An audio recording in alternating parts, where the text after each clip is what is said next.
통합당 의원들이 퇴장한 가운데 민주당이 일사천리로 임대차 3법과 공수처 후속법을 관련 상임위에서 통과시켰습니다. 거대 여당의 일방 독주가 계속되고 있다는 지적이 나옵니다. 통합당 내에서는 장외투쟁론이 힘을 받고 있습니다. 기존 2년 임대계약이 끝나면 추가로 2년 계약을 연장할 수 있고 임대료 상승폭은 5% 내로 제한한 임대차 3법이 국회 본회의 통과를 앞두고 있습니다. 부동산 시장에 미칠 영향을 집중 분석했습니다. 중부와 호남 지방에 폭우가 쏟아지면서 옹벽이 무너지고 농경지가 침수되는 등 피해가 속출했습니다. 매번 빗나가는 장마 예보에 시민들의 원성도 커지고 있습니다. 장마 길어지면 스트레스 받죠. 기술은 점점 발전을 했는데 왜 점점 안 맞는 거야? 이런 생각이 드니까. 악취를 풍기는 노래기가 도심으로 파고들고 해충 확산으로 과수농가 피해가 속출하는 등 올여름 전국이 곤충의 습격으로 몸살을 앓고 있습니다.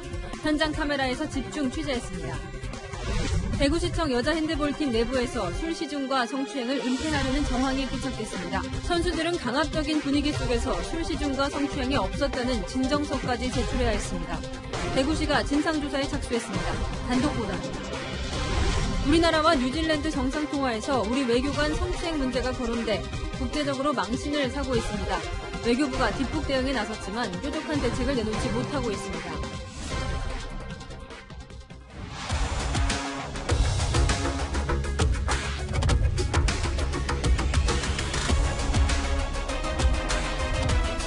안녕하십니까. 뉴스의 동정민입니다.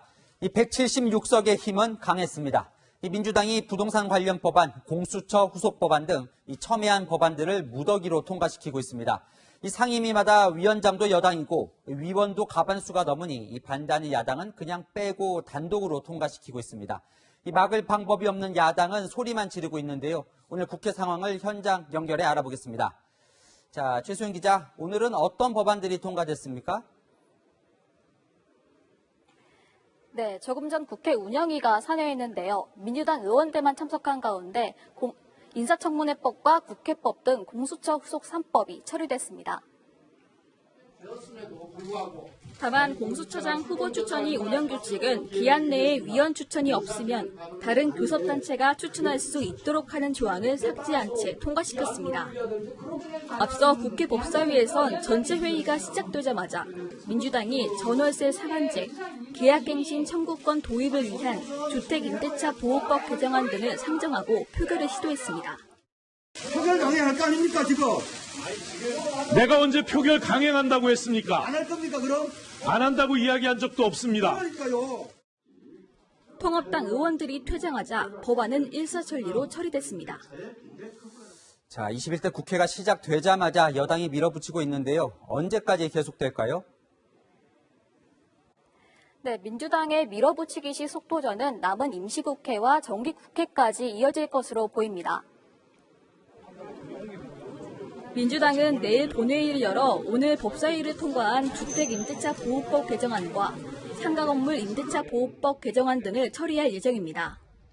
7월 임시국회 회기가 끝나는 다음 달 4일까지 공수처 후속 3법 등 각 상임위를 통과한 법안들을 일방 처리할 것으로 보이는데요. 내년도 예산안 심사에서도 통합당을 배제한 채 밀어붙일 가능성이 제기됩니다. 지금까지 국회에서 채널A 뉴스 최순입니다. 여당 마음대로 해보라고 했던 미래통합당, 여당이 진짜 법안을 속전속결로 단독 처리하자 망연자실한 표정입니다.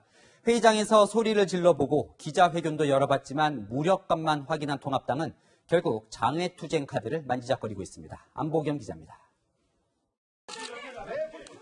미래통합당은 소리 지르며 주택임대차보호법 개정안 상정을 반대했지만 막지 못했습니다. 주택임대차보호법 일부 개정 법률안 대안을 의사 일정으로 추가하였음을 민주당 다 해먹으세요. 안건을 가결되었음을 선포합니다. 이게 독재입니다. 이러려고 위원장 가져가셨습니까? 이러려고? 찬반 토론에 임해주세요. 이러고도 민주화 세력입니까? 어제 부동산 법안을 단독 처리한 국회 국토위에서는 통합당이 민주당 측에 유감 표시를 요구했지만 받아들여지지 않았습니다. 법안 심사조차 거치지 않고 바로 의결 붙이는 이런 국회 경험한 적 있어요? 거기에 대해서 적절하게 위원장님이 유감 표시를 하시라는 겁니다. 여야가 합의됐을 때 그렇게 하는 거예요. 의견이 서로 다른 것 같습니다. 수정 열세로 민주당의 법안 강행 처리를 제지할 방법이 없자 통합당 내에서는 의원직을 내놓자는 말까지 나왔습니다. 아무것도 못하고 이렇게 살아야 된다면 4년 임기에 집착할 이유가 뭐가 있나, 저 개인적으로 그렇게 생각합니다. 총선 이후 금기어로 여겨졌던 장외투쟁 주장도 제기됐습니다. 밖에 나가면은 국민들의 의견에 맞지 않을 것이다. 많은 두려움과 불만 때문에 우리는 참고 기다려왔는데 우리가 기다린 우리의 의미가 뭡니까? 통합당은 내일 다시 의총을 열어 투쟁 방식을 확정합니다. 채널A 뉴스 안부겸입니다. 지난 대정부 질문 때 서울 집값이 11% 올랐다고 답해 논란이 됐던 김현미 국토교통부 장관이 오늘 상임위에 출석했습니다. 국민들의 체감 상승률과 동떨어진 수치 아니냐는 야당 의원 공격에 국가 공인 통계로 말할 수밖에 없다며 답변을 바꾸지 않았습니다. 황아람 기자입니다. 일주일 전 문재인 정부 들어 서울의 집값이 11% 올랐다고 답했던 김현미 국토교통부 장관. 11%란 수치를 두고 또다시 야당 의원과 설전을 벌였습니다. 수치를 답변해 주십시오. 제 질문은 지난 3년간 서울 아파트 가격이 얼마나 올랐습니까? 아파트는 14% 오른 것으로 알고 있고요. 주택이 11.3%라고 알고 있습니다. 당시 인용하셨던 감정원의 자료는 네네. 아파트만이 아니라 주택이죠. 일반 주택과 연립주택을 네네. 합친 겁니다. 그렇죠. 장관님에 대해서 정직하지 않다고 국민들이 보는 이유는 아파트 값을 여쭈었는데 주택과 연립주택을 이야기하면 국민들의 체감에 맞지 않았다라는 점을 인정을 하십니까? 아까도 제가 말씀드렸듯이 국민들이 체감하는 것과는 다르겠지만 장관으로서는 국가가 공인한 통계를 말씀드릴 수밖에 없다라는. 중저가 주택에 재산세가 많이 부과된다는 지적에 대해서는 10월에 재산세율 인하 방안을 발표하겠다고 밝혔습니다. 반면 정부 부동산 정책을 실패로 규정한 미래통합당은 서울에 주택 100만 호를 공급하는 방안을 발표했습니다. 서울시의 층수 제한 규제를 폐지하고 현재 법적 상한보다 낮게 적용하는 용적률을 법적 기준까지 상향 적용해서 주택 공급을 늘리겠습니다. 이와 함께 1주택자에 대한 종부세 공제를 9억 원에서 12억 원으로 상향하고 양도소득세 중과제도를 폐지해 매매 부담도 덜겠다고 밝혔습니다. 채널A 뉴스 황아람입니다. 청와대 국정원 통일부를 다 확인했지만 없었다. 오늘 청와대가 박지원 국정원장 후보자 인사청문회 때 제기됐던 대북송금 비밀 합의서 존재를 부인했습니다. 문재인 대통령은 오늘 손자와 함께 청와대에 온 박 원장에게 임명장을 수여했습니다. 우영기 기자입니다. 청와대가 박지원 국정원장의 서명이 담긴 대북송금 비밀 합의서 존재 의혹을 전면 부인했습니다. 윤도한 국민소통수석이 국정원, 통일부 등 관계부처에 모두 확인했지만 이면 합의서는 정부 내에 존재하지 않는다고 밝혔습니다. 앞서 미래통합당이 2000년 남북 정상회담 당시 30억 달러를 지원하는 비밀 협약서가 있다는 의혹을 제기하자 박 원장은 위조라고 맞받았습니다. 이런 문건 본 적 있습니까? 경제협력에 관한 합의서. 그건 제가 서명했습니까? 청와대는 당시 국정원 과장으로 관여했던 서훈 대통령 안보실장에게도 확인한 것으로 알려졌습니다. 하지만 일각에선 정부 내 문건이 아닌 다른 형태로 문건이 있을 가능성이 거론됩니다. 사그라들지 않는 논란에도 문재인 대통령은 박지원 국정원장에게 임명장을 수여했습니다. 함께 참석한 박 원장 손자에게는 무릎을 굽혀 꽃다발을 건넸습니다. 청와대는 꽃다발이 신뢰와 헌신과 성실이라는 꽃말을 가진 꽃들로 구성됐다고 밝혔습니다. 문 대통령은 비공개 환담 자리에서 박 원장은 사상 처음으로 남북 정상회담을 성사시킨 주역이라며 가장 오랜 경험과 풍부한 경륜을 바쳤다고 평가했습니다. 이에 박 원장은 국정원의 흑역사를 청산하는 개혁으로 보답하겠다며 어떤 경우라도 정치 개입의 흑역사는 없을 것이라고 답했습니다. 채널A 뉴스 우현기입니다. 열왕야랑 시작합니다. 정치부 이동은 기자 나와 있습니다. 오늘의 주제 보겠습니다. 시속 176km. 앞서 리포트에도 나왔지만 이 176석 거대 여당의 힘이 세긴 셉니다. 네, 셀 줄은 알았지만 막상 뚜껑을 열어보니 정말 셌습니다. 민주당이 추진한 임대차 3법이 오늘 국회 상임위원회를 모두 통과했는데요. 먼저 영상으로 보고 오시죠. 기립표 표결을 실시하도록 하겠습니다. 저희들은 이런 불공정한 회의에 참여할 수 없습니다. 먼저 찬성하신 위원님 일어나 주시겠습니까?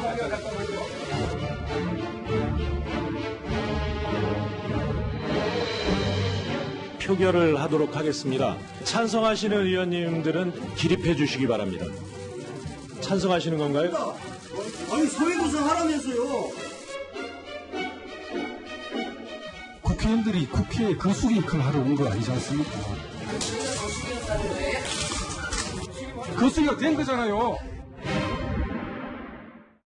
자, 국토위 법사위에서 이제 진행된 기립투표 아주 네. 이례적인 풍경이에요. 네, 취재를 해보니까 확실하게 찬성했다는 걸 남기기 위해서 기립투표를 했다고 합니다. 그러니까 법적으로 문제가 없다는 걸 보여주려는 행동인데 네. 이 민주당이 규정된 절차도 다 거치지 않았다 이런 지적도 있죠.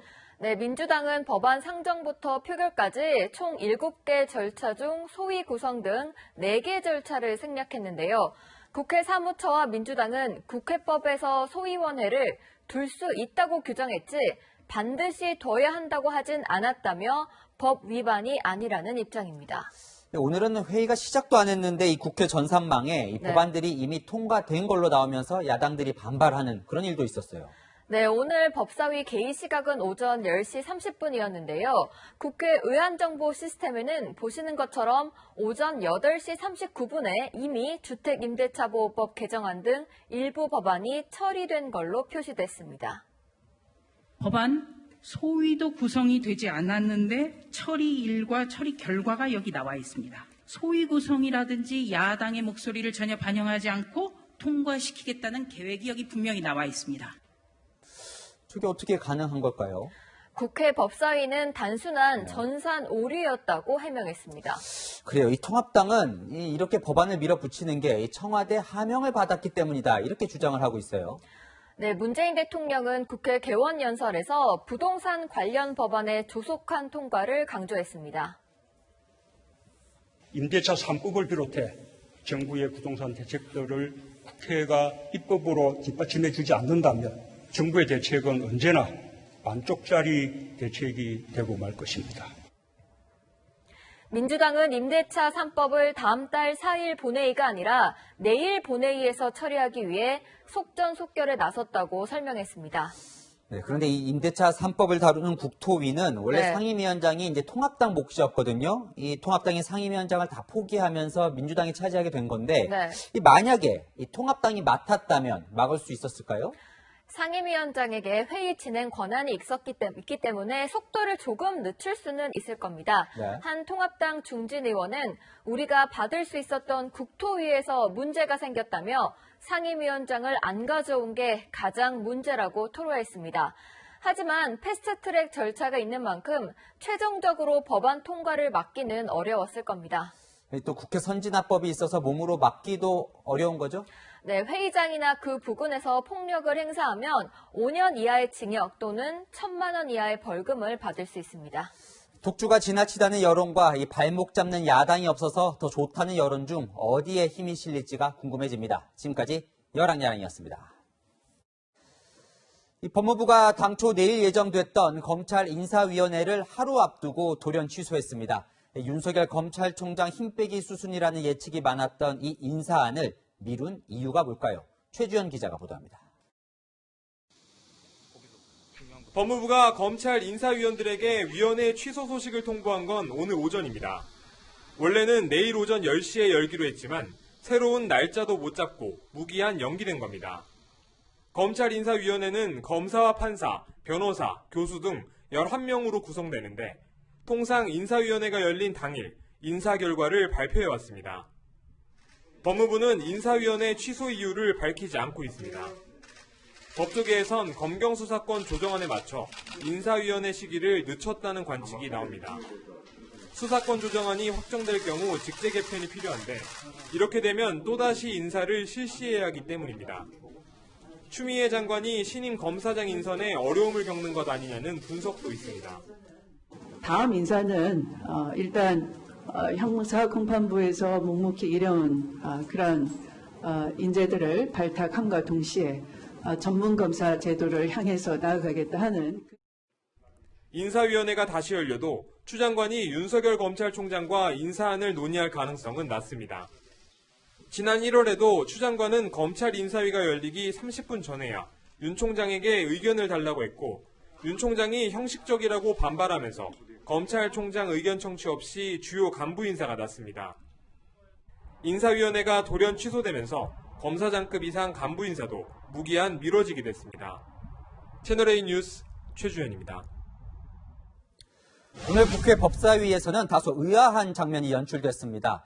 여당 의원들이 문재인 대통령이 임명한 최재형 감사원장을 탄핵까지 언급하며 집중 공격하고 나선 겁니다.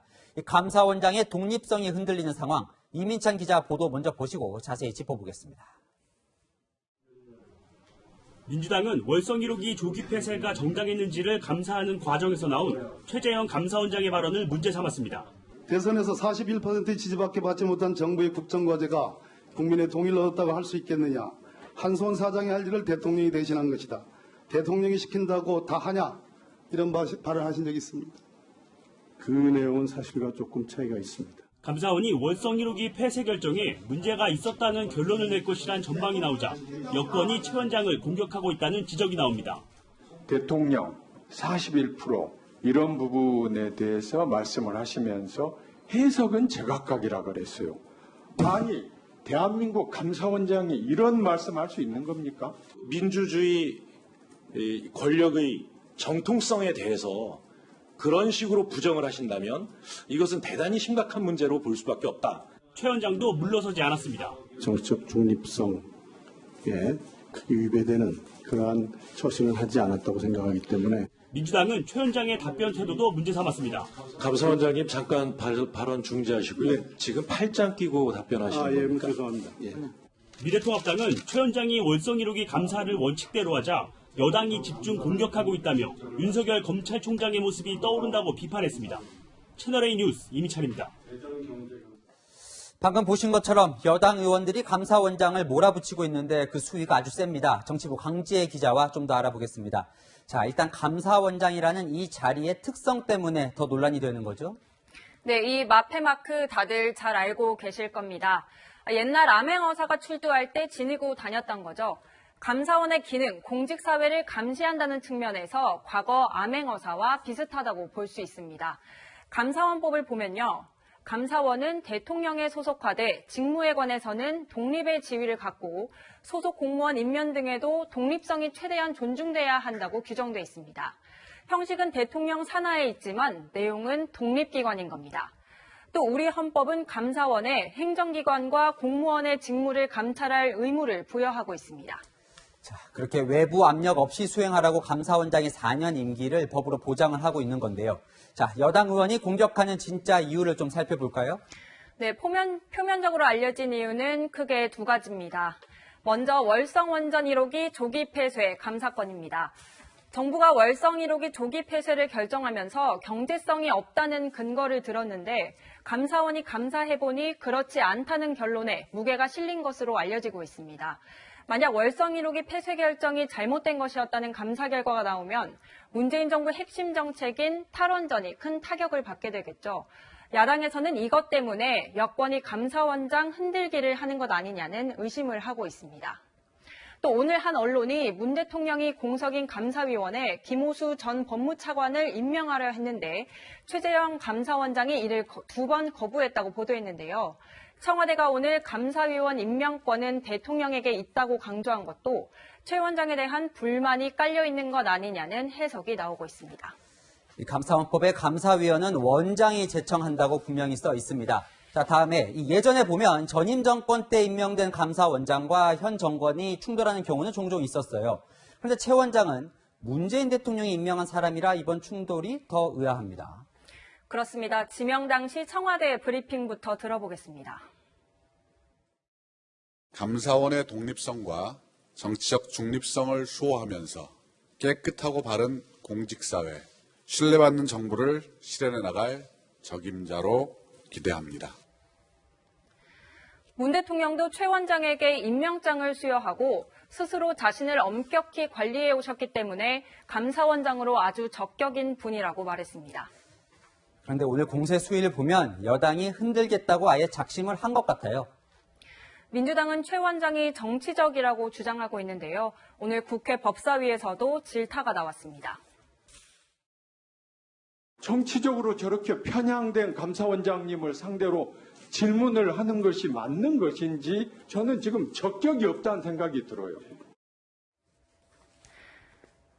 그런데 구체적 근거 없이 이렇게 단정 짓는 것 자체가 감사원의 독립성을 침해할 수 있다는 우려가 나옵니다.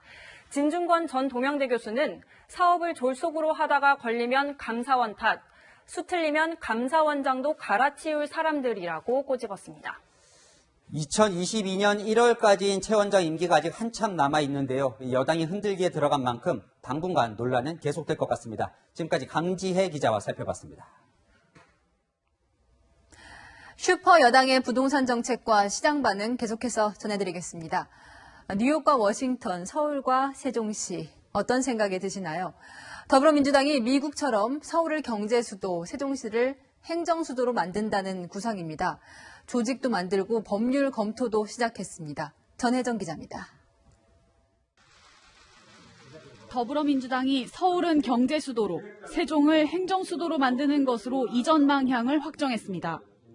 행정 수도를 완성하여 균형 발전 컨트롤 타워로 만들고 서울을 글로벌 경제 수도로 앞으로 해야 될 일이라고 생각하고 있습니다. 워싱턴이 행정 수도, 뉴욕이 경제 수도 역할을 하는 미국식 모델로 행정 수도 이전을 추진하겠다는 겁니다. 민주당 관계자는 공공기관 이전 문제도 이 구상에 따라 연말까지 조정이 이뤄질 것이라고 말했습니다. 서울을 경제 수도로 육성할 경우 산업은행, 수출입은행 등 국책은행은 서울에 남을 가능성이 큽니다. 이에 맞춰 행정수도 완성 추진단 조직 구성도 마무리했습니다. 법률분과와 지역혁신분과, 국민소통분과와 기획분과 등 4개 분과로 나누되 지역혁신분과는 경제수도 담당과 행정수도 담당을 분리했습니다. 추진단은 곧장 위헌 논란에 대응하기 위해 독일 사례 연구에 돌입했습니다. 개헌 없이 법률 개정만으로도 수도 이전이 충분히 가능하다는 논리를 찾겠다는 겁니다. 민주당은 모레 국토연구원 등 관련 부처의 업무 보고를 받은 뒤 내달 3일 세종시 국회 부지를 방문합니다. 민주당은 내달 중 전국 순회 토론회를 통해 행정수도 이전에 대한 국민 여론 수렴에 속도를 내고 연내 가시적인 성과를 내겠다는 방침입니다. 채널A 뉴스 전혜정입니다. 서울 집값은 정부 정책과 거꾸로 매일 오릅니다. 서민들이 살 수 있는 저렴한 아파트가 자취를 감췄습니다. 서울 소형 아파트 평균 매매 가격이 이번 달 처음으로 4억 원을 넘었습니다. 조현선 기자가 현장에 다녀왔습니다. 준공된 지 30년 넘은 서울 도봉구의 한 아파트 단지입니다. 서울 외곽에 위치해 상대적으로 저렴한 서민형 아파트로 꼽혀왔습니다. 고가 아파트 가격이 최근 빠르게 오르면서 이곳 소형 아파트 값까지 덩달아 치솟고 있습니다. 이 아파트 전용 면적 36제곱미터짜리 내부 평면도입니다. 보시다시피 방 2개, 화장실 1개짜리 소형 아파트인데요. 한 달 반 만에 6천만 원이 오르면서 최근 4억 원이 넘는 가격에 거래됐습니다. KB국민은행에 따르면 7월 서울의 소형 아파트 평균 매매 가격은 4억 1,380만 원으로 나타났습니다. 통계 작성이 시작된 2016년 이후 처음으로 4억 원을 넘어선 겁니다. 이곳에 30년 동안 살아온 주민들은 놀라워합니다. 부동산에서 사는데 매출 올랐고 우리 집 큰 사이가 여기 지금 안 사는 인터넷에 가지고 시장에 되면 엄청 매수 문의도 크게 늘었습니다. 4억 2천짜리도 안 판다고 다시 회수해줘요. 하루에 2-3통 하는 꾸준히 하시는 부분들이 전세를 먼저 알아보셨는데 요즘에는 무조건 매매. 대출 규제가 강화되면서 실수요자들이 소형 아파트라도 빠르게 사려고 나선 데다 전세를 낀 갭 투자 수요까지 늘면서 가격이 오른 겁니다. 치솟는 서울 집값에 서민들의 내 집 마련은 더욱 어려워지고 있습니다. 채널A 뉴스 조현선입니다. 오늘부터 민간 택지에 대한 분양가 상한제가 전면 시행됐습니다. 그래서 어제까지 급하게 분양을 신청한 조합도 있습니다. 지금부터는 재건축 조합들이 버티기에 들어가서 공급이 줄 수도 있다는 우려가 나옵니다. 박정서 기자가 보도합니다. 2,990세대 규모의 아파트가 들어설 서울 서초구 재건축 단지입니다. 분양가 상한제 시행 전 마지막 날인 어제 서초구청에 입주자 모집 공고 신청을 냈습니다. 주택도시보증공사가 통보한 이 아파트의 3.3제곱미터당 분양가는 4,891만 원. 조합원들의 기대보다 900만 원 못 미쳐 분양을 신청할지 고심했지만 일단 분양가 상한제 적용을 피하기 위해 신청을 서두른 겁니다. 눈물을 피를 토하면서 지금 어저께 접수를 시켜놨습니다. 완전 헐값이에요, 헐값. 단군 일의 최대 규모 재건축으로 불리는 강동구 둔촌주공 아파트 조합 측도 일부 조합원들의 반발을 뚫고 분양 신청서를 어제 제출했습니다. 분양가 상한제가 적용되면 건축비의 택지비, 정부가 허용하는 적정 이윤을 더하면 그 가격 이상으로는 분양가를 높일 수 없게 됩니다. 기존보다 일반 분양가를 5에서 10% 낮춰 주변 집값 안정 효과를 기대하는 겁니다. 반면 재건축 단지는 분양가가 낮아질수록 수익성이 떨어지고 조합원 부담은 커집니다. 이런 부담을 피하려는 조합이 늘어나 서울 신규 아파트 분양 물량은 올해 말 급격히 줄어들 것이라는 우려도 나옵니다. 분양가 상한제를 시행 이전에 서둘러서 분양을 하거나 분양 시기를 미루거나 아니면은 아예 그 후분양으로 가는 당분간 주택 공급이 줄어든 효과 영향을 볼 수 있고요. 이르면 다음 주 발표될 정부의 주택 공급 확대 정책에 더욱 관심이 모아지고 있습니다. 채널A 뉴스 박정서입니다. 네, 초미의 관심사죠. 임대차 3법을 여당이 속전속결로 통과시키면서 전세나 월세 임대인에게도 임차인에게도 앞으로 큰 변화가 올 것으로 보입니다. 경제정책산업부 안건우 기자와 이 이야기 나눠보겠습니다. 자, 어쨌든 국회 상임위원회 문턱은 넘었어요. 언제쯤 시행이 되는 건가요? 당정 의지 강한 건 아시죠? 네. 빠르면 다음 달 중에 시행될 것으로 보입니다. 네. 오늘 전월세 상한제와 또 계약갱신 청구권제 2개 법안이 국회 법사위 문을 넘었거든요. 또 어제 전월세 신고제가 국토교통위원회를 통과했습니다. 일주일 뒤에 본회의만 통과하면 시행은 초읽기입니다. 다만 전월세 신고제는 국토교통부의 신고 시스템을 구축하는 데 시간이 좀 걸리거든요. 내년 6월에 가능할 것 같습니다. 일주일 뒤 본회의를 통과할 수 있다. 정말 얼마 안 남았네요. 당장 통과가 되면은 임대인과 임차인들에게는 앞으로 어떤 변화가 생길까요? 이렇게 바뀝니다. 우선 전월세 계약을 하면 한 달 안에 신고를 해야 하거든요. 또 임대료는 직전보다 5% 넘게 올리지 못합니다. 세입자가 적어도 기존 2년에 추가로 2년, 총 4년의 거주 기간을 보장받을 수 있게 됩니다. 자, 법안 내용만 보면 빌리는 사람에게는 좋고 빌려주는 사람에게는 불리하네요. 시장 반응은 어떤가요? 거래 줄고 가격 오르고 이렇게 좀 정리를 하고 싶네요. 취지가 좋건 그렇지 않건 뭐 다 떠나서 이게 좋은 신호는 아닙니다. 서울 아파트 전월세 거래는 임대차 3법이 꿈틀대던 지난 5월에 12,000건 선에서 줄기 시작하더니 이번 달에는 6,000건대까지 떨어졌어요. 지난해 거의 반토막 수준이거든요. 최근 보름 동안 거래된 강동구, 성동구, 마포구 전세 사례를 좀 볼게요. 적게는 1억 가까이, 많게는 2억 가까이 올랐거든요. 가격도 급등한 겁니다. 자, 정부가 시행을 바로 빨리 하겠다고 했거든요. 그럼 궁금한 게요. 오늘 당장 이 뉴스를 본 집주인이 전세 계약을 갱신하지 않겠다 하면 어떻게 되는 거죠? 갱신할 수 있습니다. 세입자가요. 현행법에선 집주인이 아무 말 않고 있으면 계약이 자동 연장이 됩니다. 계약이 반년 남았는데 오늘 나가시오 하면 나중에 나가야 했거든요. 이제는 다릅니다. 전문가 이야기 들어보시죠.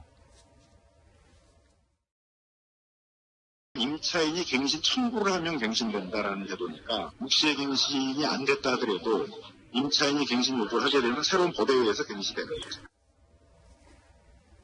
정리하면 이렇습니다. 법이 시행이 됐는데 계약 기간이 끝나지 않았다. 그럼 세입자가 청구권을 행사하면 됩니다. 다만 계약 해지를 통보했고 세입자도 오케이 뭐 이렇게 했으면 집주인이 그 사이 다른 세입자를 구했다. 그럼 권리 행사가 안 됩니다. 새로운 세입자도 법적인 보호를 받아야 하니까요. 그럼 집주인 입장에서는 최소 6개월 전에는 계약 해지를 통보했어야 해지를 할 수 있다는 얘기네요. 그럼 계약을 갱신한 사람은 몇 년 더 살 수 있는 거죠? 일단 일반적인 전월세 계약 기간이 2년이잖아요. 기존 2년에 2년, 2년 해서 4년이 추가로 더해질 수 있게 됩니다. 그러면 총 4년. 이미 지금 집주인과 계약을 한 번 갱신했던 사람은 어떻게 되는 거죠? 시행 전에 한번 계약갱신을 했다고 하더라도 어쨌든 법이 시행되고 나서는 한 번 더 받을 수 있게 되는 거죠. 그럼 집주인은 자기 재산이어도 전혀 이 계약 연장을 거부할 권리가 없는 건가요? 방법이 있죠. 본인이 들어가서 살면 됩니다. 본인이요? 부모님, 할아버지, 할머니, 아들, 딸, 손자, 손녀가 들어가서 살면 가능합니다. 네.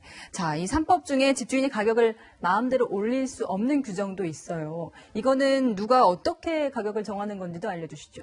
네, 기존 임대료의 일단 5% 이내로 올리면 됩니다. 네. 정부 등록 임대주택 사이트죠. 렌트홈에서 임대료 인상률 계산기를 이용하면 편리한데요. 네. 다만 지방자치단체 재량에 따라서 5%보다 더 낮은 지역이 나올 수도 있습니다. 네, 당장 전월세 매물이 뚝 떨어진 것도 지금 시장에서는 우려되는 신호가 있긴 한 것 같습니다. 지금까지 안건우 기자였습니다. 다음 뉴스 전해드리겠습니다. 기상청 예측보다 장마가 길어지고 있습니다. 전국 곳곳에서 많은 비가 쏟아져서 피해가 속출했습니다. 먼저 김태형 기자입니다. 골목길에 흙탕물이 폭포수처럼 쏟아져 내려옵니다. 쌓아놓은 물건들이 거센 물살에 힘없이 떠내려갑니다. 거의 잠을 못 잤거든요. 비가 너무 많이 오더라고요. 하수구가 토사 때문에 막혀가지고 돌이랑 이제 다 흘러내리니까. 장마 전선이 호남과 중부 지역에 영향을 미치면서 호남 지역엔 200mm 안팎의 많은 비가 내렸습니다. 전북 고창과 임실 등에는 시간당 50mm가 넘는 장대비가 쏟아지기도 했습니다. 피해도 속출했습니다. 광주에서는 아파트 뒷산이 무너져 토사가 단지 안으로 들어오기도 했습니다. 네, 엄청 많이 와갖고 저 나무가 내려가고 다 막 나무도 끊어주고 난리가 났죠. 전북에선 축구장 14개 면적인 농경지 10헥타르가 물에 잠겼습니다. 경기 화성에선 옹벽이 무너져 주택을 덮치면서 주민이 대피하는 사고도 있었습니다. 순식간에 저는 소리를 지르면서 아버지 하면서 부엌문을 열고 바로 뛰어나가세요. 오전 한때 시간당 50mm의 장대비가 쏟아진 대전에선 도심 하천이 범람하면서 하천변 도로가 전면 통제됐고 지하 상점이 물에 잠겼습니다. 오후 들어 호우특보는 모두 해제돼 비는 소강 상태를 보이고 있습니다. 하지만 기상청은 전북 전역과 충청 일부 지역에 호우 예비특보를 발령하고 내일 새벽부터 아침 사이 시간당 50에서 80mm의 매우 강한 비가 오는 곳이 있겠다고 예보했습니다. 채널A 뉴스 김창입니다. 이렇게 끝날 듯 끝나지 않는 장마에 많은 분들이 장마 스트레스까지 호소하고 있습니다. 장마 종료 시점에 대한 예측이 점점 늦춰지면서 기상청 예보에 대한 불만이 터져 나옵니다. 이어서 장하얀 기자입니다. 오늘은 서울 등 수도권에도 장대비가 쏟아졌습니다. 갑자기 불어난 물 때문에 청계천 산책로도 일부 통제됐습니다. 지금 시간 1시 반 청계천로입니다. 평소 점심시간 산책을 즐기는 이들로 붐볐을 텐데요. 침수 우려로 입구가 통제돼 사람을 찾아볼 수 없습니다. 이번 장마는 언제까지 이어질까? 다음 주 기상청 예보를 봐도 8월 3일까지 비 예보가 줄줄이 이어집니다. 유난히 길어진 올해 장마에 시민들은 장마 스트레스까지 호소합니다. 지금 휴가고 놀아야 되는데 이렇게 놀 수 있는 기회도 없고 비가 오니까 그래서 휴가도 망치는 것 같고. 비가 요즘 같은 시절에는 한꺼번에 그냥 많이 쏟아지잖아요. 그러면은 다 젖고 또 바람까지 부니까. 게다가 기상청이 예측한 장마 종료 시점은 7월 중순에서 7월 말로 다시 8월 초로 계속 늦춰지고 있습니다. 장마 길어지면 스트레스 받죠. 기술은 점점 발전을 했는데 왜 점점 안 맞는 거야? 이런 생각이 드니까. 슈퍼컴퓨터까지 보유하고도 장마 예측을 못한다는 일부 지적에 기상청도 난감하기는 마찬가지입니다. 기존의 패턴대로 안 가고 새로운 패턴대로 하다 보니까 기온이 올라가면 에너지가 많기 때문에 변화가 굉장히 심해요. 휴가로 즐거워야 할 이른바 7말 8초의 시기. 시민들은 지루한 장마가 야속하기만 합니다. 채널A 뉴스 장하얀입니다. 전국 곳곳이 올여름 벌레 몸살을 앓고 있습니다. 도심, 하천, 집 가리지 않고 바글바글거려 곤충의 습격이라는 말까지 나옵니다.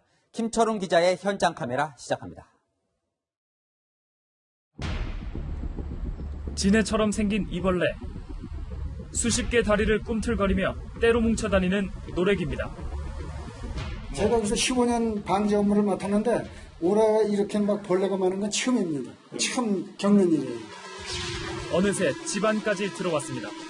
빗자루로 몇 번 쓸기만 해도 금세 수북하게 쌓입니다. 보세요. 화장실 특히 이런 데 많아요. 다 노래기라고 다 사람이.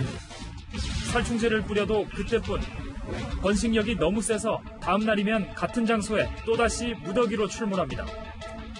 주민들은 노래기에 집을 뺏긴 기분이라고 했습니다. 소름이 끼쳐갖고 잠도 못 잤어요, 저는.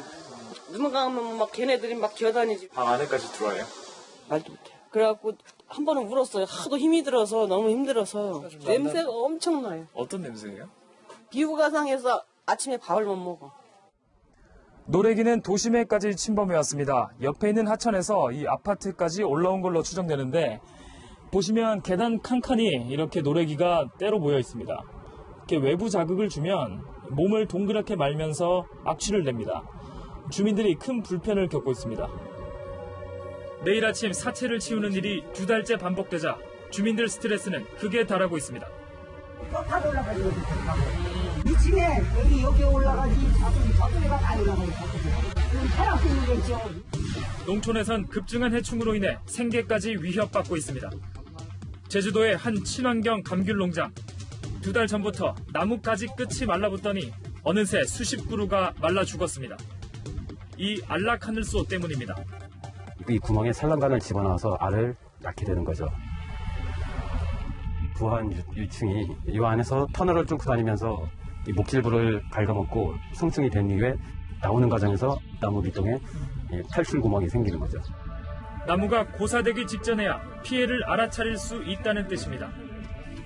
접근 방지용 석회를 나무에 두르고 트랩을 설치해봐도 막을 방법이 없습니다. 손으로 직접 잡는 것 외에는 방제법이 없다고 보시면. 제주도 감귤농가 27곳이 안락하늘소의 공격으로 수확에 차질을 빚게 됐습니다. 갑자기 엄청난 속도로 이렇게 증가할 거라고는 생각을 못했었는데 이러다가는 이제 정말 폐원이 될 수도 있겠구나. 그런 정도의 이제 좀 두려움을 갖게 됐고 내년에 폐원할 수도 있겠구나라는 생각이 들 정도로 좀. 전국 곳곳이 벌레와의 전쟁을 벌이는 이유. 지난 겨울이 유독 따뜻했고 근본적으로는 한반도가 지구 평균보다 2배 빠른 속도로 더워지고 있기 때문입니다. 온도가 높아지면 해충 번식력은 높아지지만 조류 같은 천적은 그대로라 균형이 깨지는 겁니다. 우리나라가 알대성 기후화돼 가고 있으니까 벌레도 발육 속도도 빨라지고 따손이 훨씬 많이 생기는 경우가 많습니다. 해충이 아니었던 것이 해충으로 되는 경우도 있을 것이고. 지금 제주도에 있는 모든 감귤 농장은 안락하늘소와 전쟁 중입니다. 이렇게 귤이 잘 자라고 있다가 하루아침에 가지가 말라붙고 수십 개의 구멍이 뚫리면서 나무가 고사합니다. 더 큰 문제는 당장은 대책이 없고 내년이면 더 많은 개체수로 늘어날 가능성이 높다는 점입니다. 현장 카메라 김철웅입니다.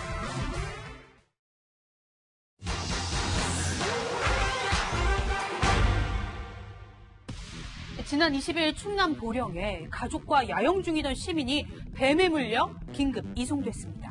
최근 잦은 비에 도심에도 뱀이 자주 출몰하는데요.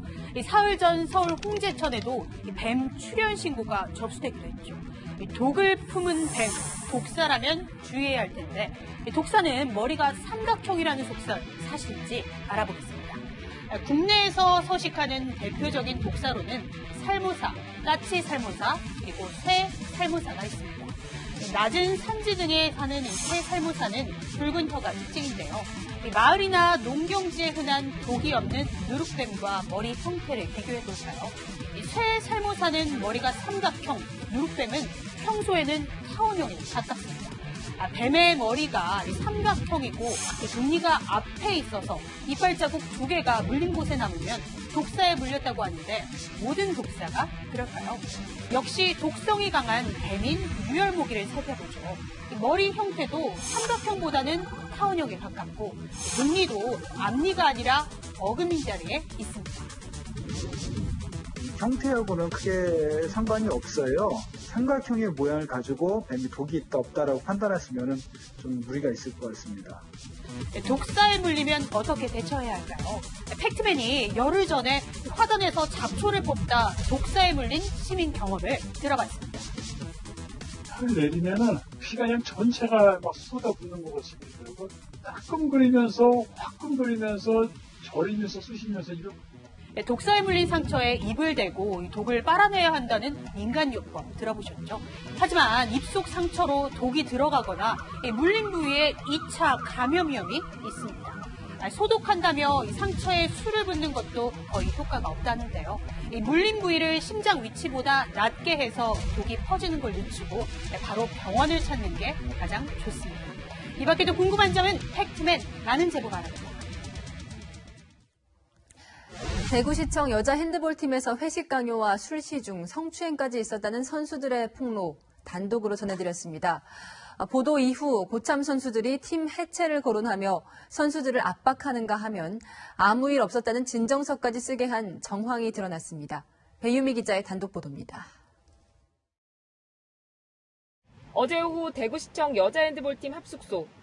감독이 회식 참여를 강요하고 술시 중과 성추행까지 있었다는 보도가 나간다는 소식에 고참급 선수가 다른 선수들을 불러 모았습니다. 우리 해체야. 왜냐하면 우리 해체입니다. 다짜고짜 팀이 해체된다는 이야기에 선수들은 크게 동요합니다. 선생님이 왜 내가 살수 쓰고 나가면 된다 이 상황이 되면 근데 방송에 나가고 이 팀 해체가 되면 못 가는 선수들은 어떻게 하냐 그런 입장이신 것 같다. 내부 고발자를 색출하려는 질문도 이어집니다. 그럼 누구야? 채널A에서 왔다는데 누구야? 보도가 나간 뒤 다시 선수들을 불러 모은 고참 선수. 진정서를 쓰자고 합니다. 원하지 않으면 안 써도 된다고 하면서도 마지막에 한마디 덧붙입니다. 쓰려면 몇 쓰고 언제 말하고 노는 돼. 피해 사실을 제보했던 선수들은 어쩔 수 없이 진정서를 쓸 수밖에 없었다고 토로합니다. 진정서를 안 쓰면 내부 고발자로 바로 찍히기 때문입니다. 결국 선수 15명이 모두 진정서를 작성해 제출했지만 대구시는 접수를 거부했습니다. 내용이 짜맞춘 듯 모두 똑같기 때문입니다. 피해자가 있는데 똑같이 그 성추행 당한 적이 없다고 하는 그걸 진정서가 받아야 되겠습니까? 체육회 측은 또 팀을 해체하는 일은 없다며 선수들이 불이익을 받지 않도록 보호하겠다고 밝혔습니다. 채널A 뉴스 배유미입니다. 현재 대구시는 감독을 직무에서 배제하고 외부 진상조사단을 꾸렸습니다. 문제는 어렵게 용기 낸 피해 선수들이 여전히 다른 선수들과 불편한 합숙 생활을 하고 있다는 겁니다. 이어서 강경모 기자입니다. 공을 힘껏 던지고 수비 자세도 취해봅니다. 선수들은 평소처럼 훈련에 열중하지만 감독은 찾아볼 수 없습니다. 술자리 참석을 강요하고 성추행까지 있었다는 의혹이 불거지면서 업무에서 배제된 겁니다. 대구시는 감독에게 직무정지 조치를 내린 뒤 코치도 선수단과 격리시켰습니다. 진상조사단도 꾸려 사실 확인에도 나섰습니다. 객관성하고 투명성을 확보하기 위해 가지고 여성 인권 관련 전문가들을 좀 구성을 하려고 합니다. 한 3명에서 한 5명을 하려고 좀 협의를 하고 있습니다. 하지만 피해 선수들은 여전히 다른 선수들과 합숙 생활을 계속하고 있습니다. 다른 선수들에게 감시받는 것 같다 두렵다고 호소합니다. 정말 얘들아, 정말 사실대로 얘기해줘야 돼. 만약에 우리 중에 있으면 이제 큰일 나는 거야. 정말 없지? 우리 중에? 전문가들은 선수단 내에서도 감독과의 친분이나 이해관계가 서로 다르기 때문에 2차 가해가 생기지 않도록 선수들을 분리해야 한다고 지적합니다. 성폭력이나 이런 쪽에 관련된 사고가 생기면은 피해자들 분리하는 거는 당연한 거 제일 먼저 해야 될 것 하나인데 어렵게 용기를 낸 피해 선수들을 보호할 수 있는 대책이 시급합니다. 채널A 뉴스 강경모입니다. 중국 폭우가 2달째가 됐습니다. 특히 남부지방 홍수 피해가 심각합니다. 예기치 못한 사건도 있습니다. 정한희 기자입니다. 길을 걷고 있는 두 여성. 순간 약 10m 길이의 인도가 푹 꺼지며 난간과 함께 무너져 내립니다. 갑자기 발생한 싱크홀에 손 쓸 새 없이 추락한 겁니다. 소방관들에 의해 구출된 여성들은 다행히 가벼운 상처만 입은 걸로 알려졌습니다.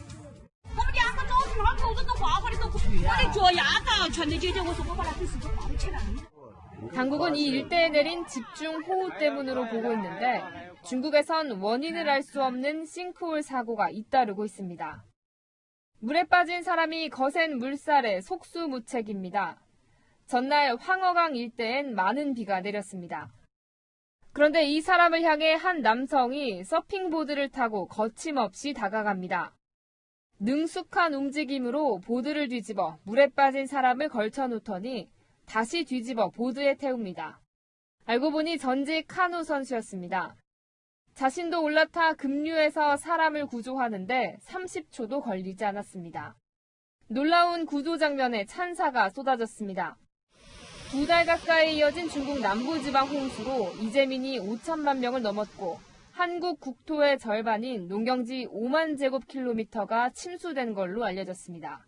채널A 뉴스 정한입니다. 중국과 남중국해 분쟁을 벌였던 필리핀이 고개를 숙였습니다. 영토를 내줄 테니 코로나19 백신을 달라고 손을 내민 겁니다. 베이징 성혜란 특파원입니다. 중국이 아세안 국가들과 수십 년째 영토 분쟁을 벌이고 있는 남중국해 지역입니다.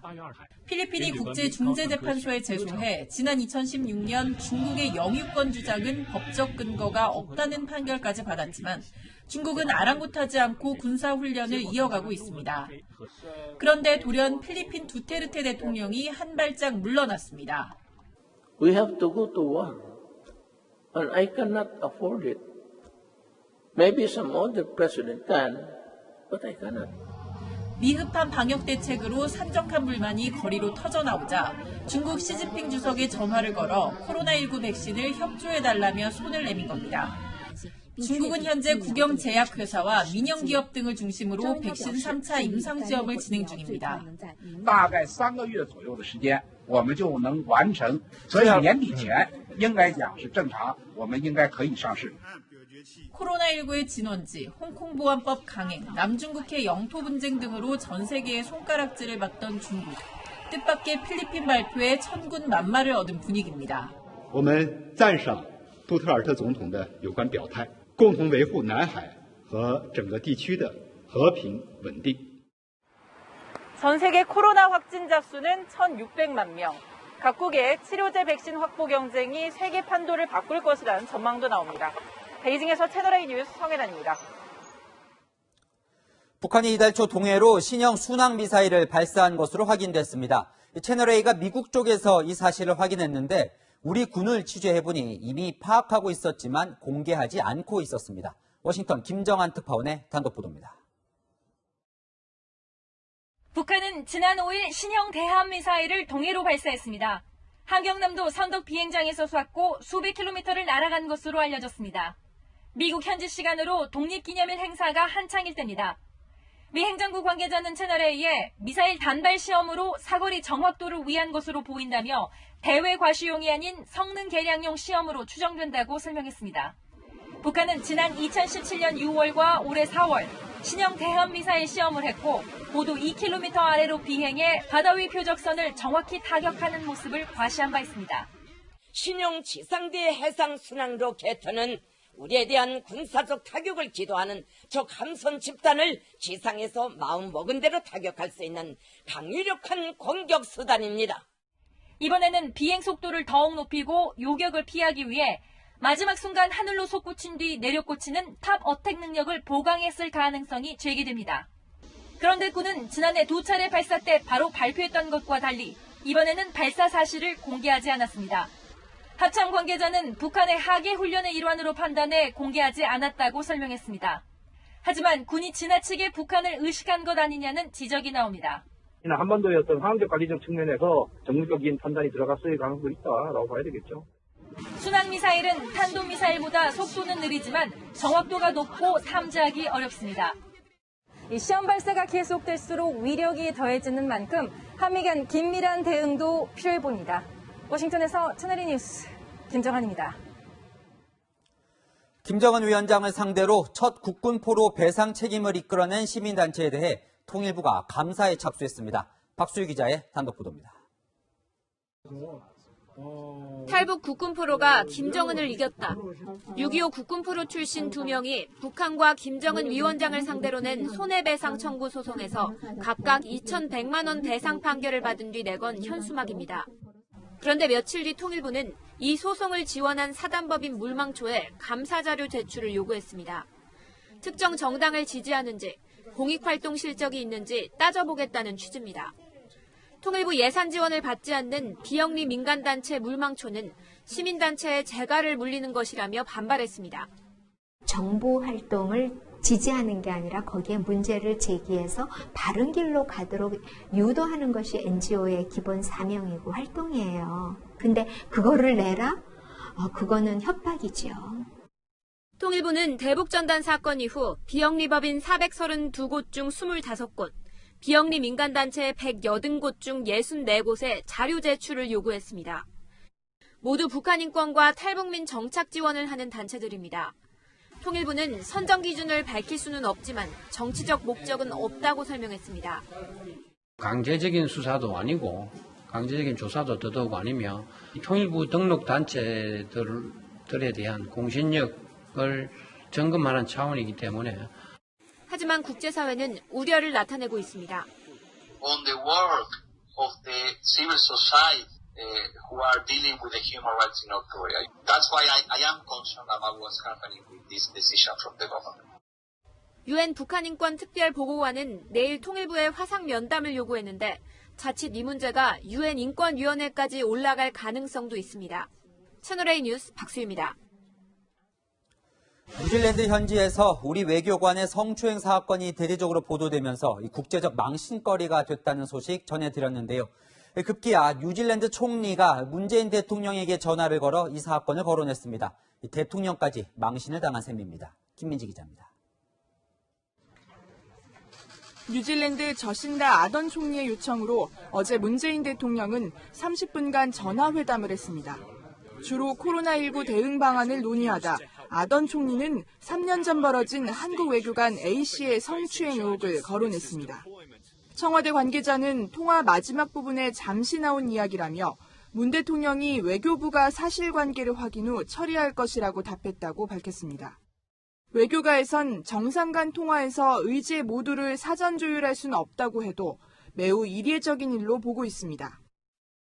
뉴질랜드는 양국 간의 관계에 있어서 상당히 중요한 안건이다라고 판단하고 있는 것 같습니다. 뉴질랜드 현지 언론은 A씨가 컴퓨터 문제를 해결해달라며 불러 피해자의 엉덩이를 꽉 쥐었고 주요 부위를 만졌다고 보도하고 있는 반면 A씨는 성희롱 의도는 없었고 농담 삼아 엉덩이나 배 부위를 가볍게 두드린 적은 있다며 억울함을 호소하고 있습니다. 성추행 의혹에도 감봉 1개월 징계로 마무리 지었던 외교부는 당혹해하면서도 해당 외교관 A씨가 제발로 뉴질랜드로 가지 않은 이상 강제로 신병을 넘길 수는 없다고 말합니다. 하지만 여당에서조차 외교부의 대응을 질타했습니다. 정말로 우리 국격을 심각하게 훼손하는 사안입니다. 다시는 이런 일이 발생하지 않도록 강력한 조치를 촉구합니다. 강경화 외교부 장관은 지난 2017년 해외 주재 고위 외교관의 성폭행 사건이 벌어지자 성범죄 무관용 원칙을 언급하며 강한 처벌 의사를 밝힌 바 있습니다. 채널A 뉴스 김민지입니다. 지방자치단체장들이 부실하게 사업을 추진할 경우 주민들이 책임을 물을 수 있는 길이 열렸습니다. 세금 먹는 하마로 불려온 용인 경전철 주민소송에 대한 오늘 대법원 판결 소식을 정현우 기자가 보도합니다. 역사안이 텅 비었습니다. 지난 2013년 개통한 용인 경전철 기흥역입니다. 분당선과 연결된 환승역이지만 이용객은 드뭅니다. 조금 간지럽죠. 대중교통 버스도 많이 타다 보니까. 개통 전 하루 13만 명이 이용할 것으로 봤지만 실제 이용객은 2만 3천 명도 안 됩니다. 지난해 발생한 적자만 200억 원, 용인시 예산으로 메웠습니다. 개통 전 외국계 민자 사업자와 수익률 보장 문제로 벌인 소송에서 지면서 시가 8천억 원 넘게 물어줬습니다. 당시 공사비와 이자 비용 등까지 더하면 손실액은 1조 원이 넘었습니다. 지난 2013년 용인 시민들이 시장을 상대로 주민소송을 제기한 이유입니다. 손실이 뻔한 사업을 무리하게 추진한 전직 시장 3명과 공무원들을 상대로 손해배상을 청구하라는 취지였습니다. 1, 2심 재판부는 주민소송의 대상이 아니라며 사실상 원고 패소 판결을 내렸지만 대법원의 판단은 달랐습니다.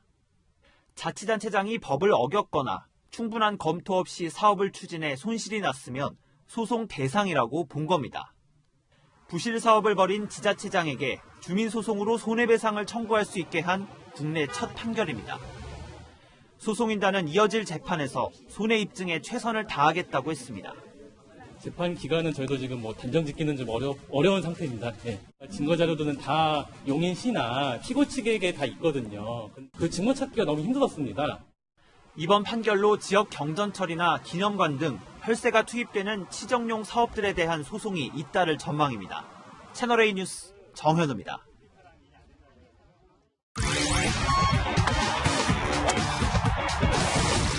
안녕하십니까. 스포츠 뉴스입니다. 배구 여제 김연경이 마침내 코트 훈련을 시작했는데요. 아직 몸 상태는 완벽하지 않지만 승부욕과 배짱은 여전했습니다. 이민준 기자입니다. 복근 부상 이후 재활에 집중했던 김연경이 드디어 배구공을 잡았습니다. 국가대표 세터 이다영이 공을 올리자 시원하게 내려꽂습니다. 쌍둥이 이재영도 특유의 빠른 스파이크를 선보입니다.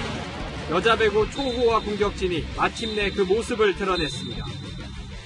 최근 자신의 개인 방송에서 요즘 유행하는 성격 검사를 해본 김연경. 다른 사람들에게 자신을 소개하는 것을 어려워합니다. 안 어려웠는데? 특유의 외향적이고 주도적인 성격답게 팀 분위기를 이끌고 있습니다.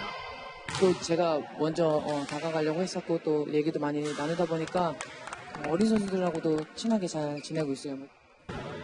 아직 컨디션이 정상은 아니지만 연습 경기가 시작하자 눈빛이 달라집니다.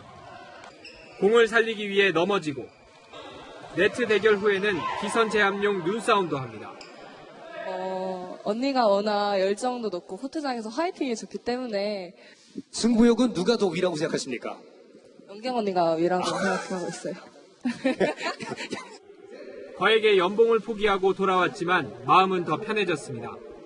첫월급을 딱 제 시간에 딱 받아서 너무 기분이 좋았고 공 하나가 더 붙었으면 좋았을 텐데 라는 생각을 맛있는 걸 좀 연봉 퀸한테 얻어먹을 수 있도록 하겠습니다. 김연경은 올 시즌 통합 우승과 트리플 크라운 기록 달성을 목표로 삼았습니다. 채널A 뉴스 이민준입니다. 미국 메이저리그 올스타 출신으로 관심을 모았던 키움의 에디슨 러셀이 그 명성대로 만점 데뷔전을 치렀습니다. 김유빈 기자입니다.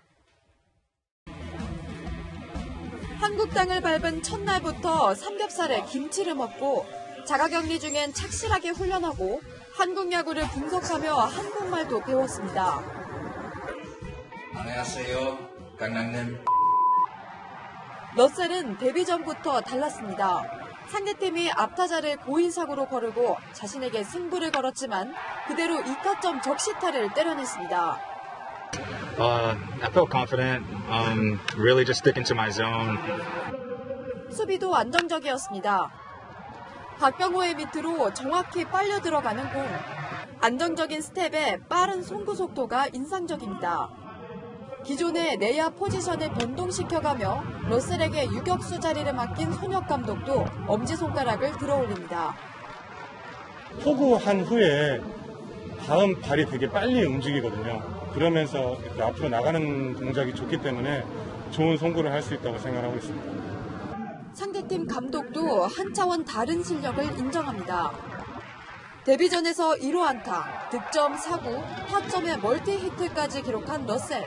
KBO 리그 완벽한 적응으로 키움의 복덩이가 될 수 있을지 주목됩니다. 채널A 뉴스 김유빈입니다. 예년 같으면 한창 더워야 될 시기에 국지성 호우가 기승입니다.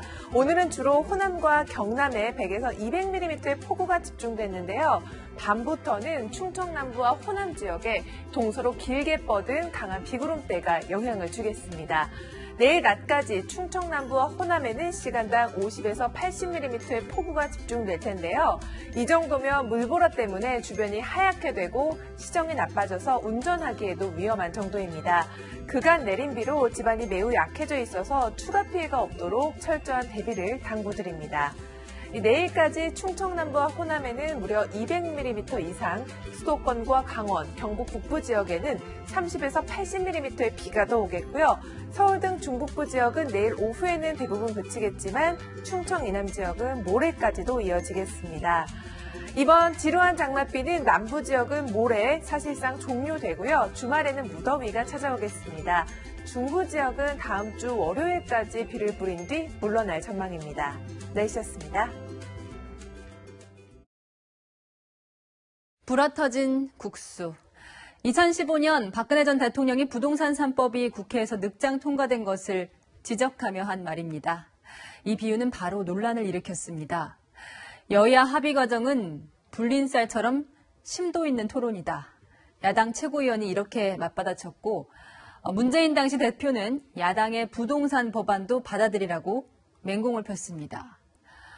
전 정부 때는 이렇게 야당이 법안을 저지하면서 국수를 불릴 시간이라도 있었습니다.